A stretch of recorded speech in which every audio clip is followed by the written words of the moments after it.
कि कल जो पेपर होने वाला है वो पेपर बेचने के लिए कुछ लोग आज भिवंडी शहर में आने वाले हैं।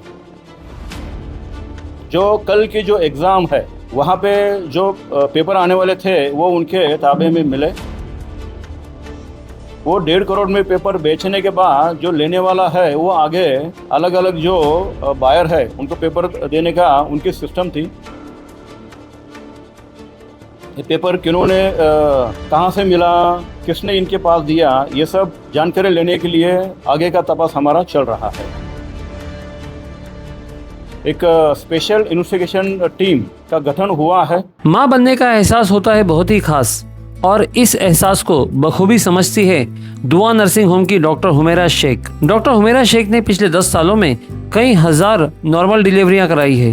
ये खासियत है दुआ नर्सिंग होम की कि ethical practice, 24/7 mother and child care, साथ ही यहाँ आपको मिलेगा ICU facility, laparoscopic procedure, infertility treatment, general surgeries, और वो भी सब रिजनेबल प्राइस पर।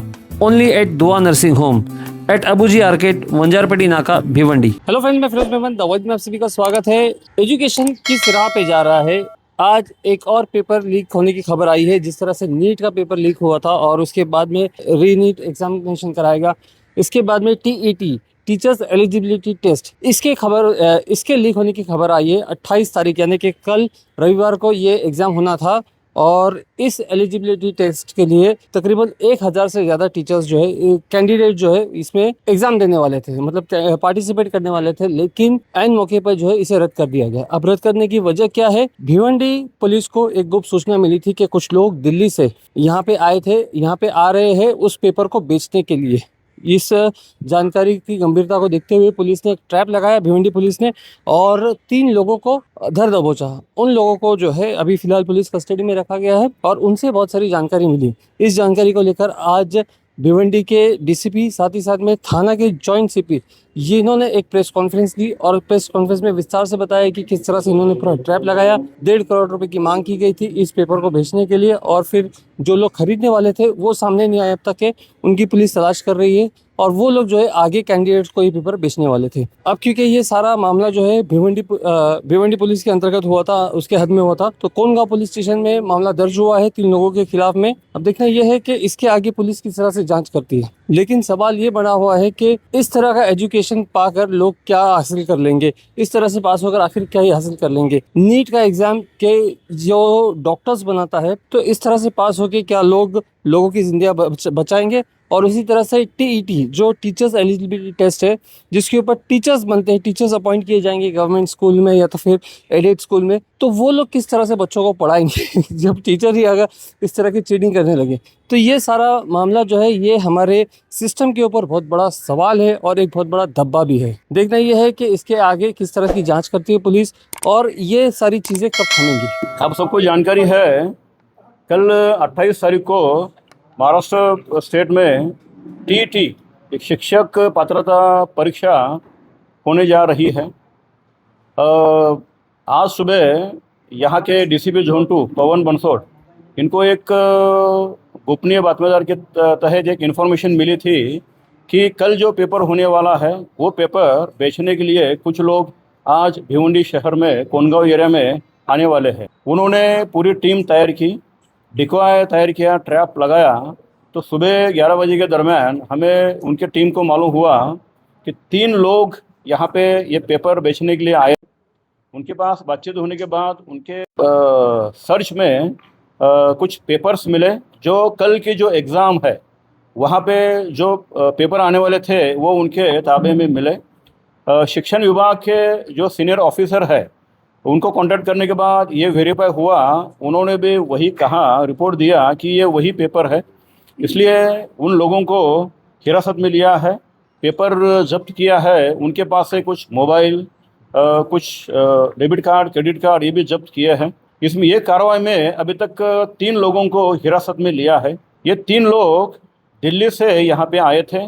उसमें से एक जो आरोपी है वो हरियाणा का है और 2 आरोपी बिहार के हैं। ये तपास एकदम सीरियस है, इसलिए हमारे वरिष्ठ अधिकारी, उनके आदेश से एक स्पेशल इन्वेस्टिगेशन टीम, विशेष तपास पथक का गठन हुआ है।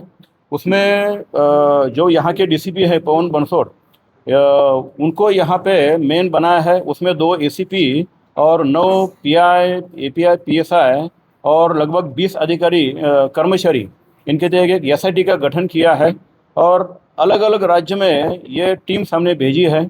आगे जो आरोपी है, ये पेपर किन्होंने कहाँ से मिला, किसने इनके पास दिया, ये सब जानकारी लेने के लिए आगे का तपास हमारा चल रहा है। ये चार सेट मिले हैं।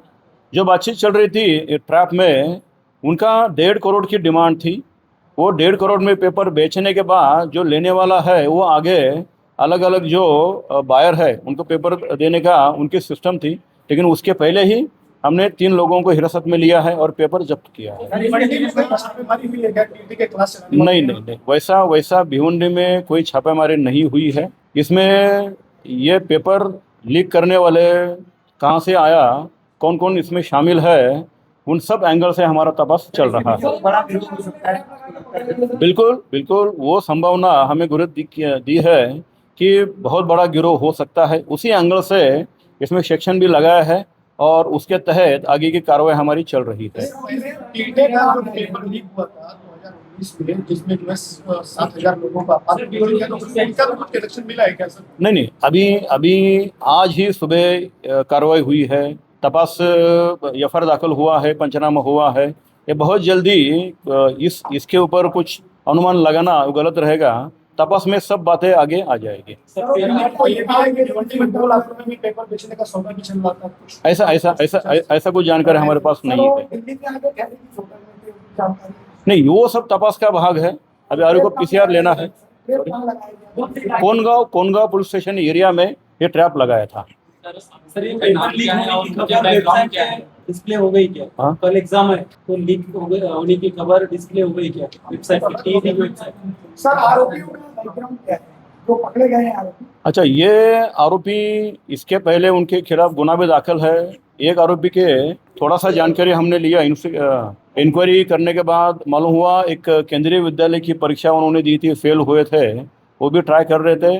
वो इसी गिरोह में कैसे शामिल हुए, कौन कौन है, उसके एंगल से हमारा तपास चल रहा है। हर छोटी बड़ी खबर के लिए द वॉइस न्यूज़ को सब्सक्राइब करें और रेगुलर अपडेट्स के लिए हमारे सोशल मीडिया पेजेस को फॉलो करें।